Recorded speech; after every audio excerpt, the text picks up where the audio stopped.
Η ομάδα μπορεί να μην πήρε βαθμολογικά κάτι, αλλά θεωρώ ότι αποκόμισε εμπειρίες σπουδαίες. Είναι πολύ σημαντικό να πηγαίνει στο σπίτι του πρωταθλητή και να τον παίζει στο γήπεδο του στα ίσια, και οι κριτικές που αποκομίσαμε από τους ανθρώπους της Δράμας ήταν πολύ θετικές. Στην Καρδίτσα ήταν ένα ιδιαίτερο παιχνίδι με ένα πολύ κακό αγωνιστικό χώρο. Το παλέψαμε, δυστυχώς το γρήγορο γκολ μας έβγαλε εκτός παιχνιδιού και δεν καταφέραμε να κάνουμε βαθμολογική συγκομιδή. Προχωράμε, η ομάδα δουλεύει, έχει ένα πλάνο, δεν της ενδιαφέρει. Την ενδιαφέρει μονάχα η παραμονή, δεν την ενδιαφέρει ο πρωταθλητισμός. Κάτι το λέμε από την πρώτη μέρα και όταν κάναμε 4-4 τα ίδια λέγαμε. Προχωράμε, δουλεύουμε και ετοιμάζουμε την ομάδα για τη νέα χρονιά. Όχι, το κλίμα στην προπόνηση είναι πάρα πολύ καλό.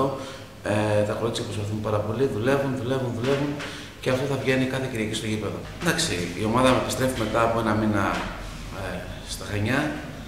Λόγω της διακοπής και λόγω των εκτός έδρας παιχνιδιών δεν βρεθήκαμε να παίξουμε το παιχνίδι εδώ. Καλό θα είναι ο κόσμος να έρθει, παίζουμε τον πρωταθλητή, τον αιώνιο πρωταθλητή και άσχετα σε χάσει το πρωτάθλημα πέρυσι. Είναι πρωτοπόρη στην τεχνολογία, είναι μια ομάδα πάρα πολύ καλή που δουλεύει σε επαγγελματικά σχεδόν πρότυπα.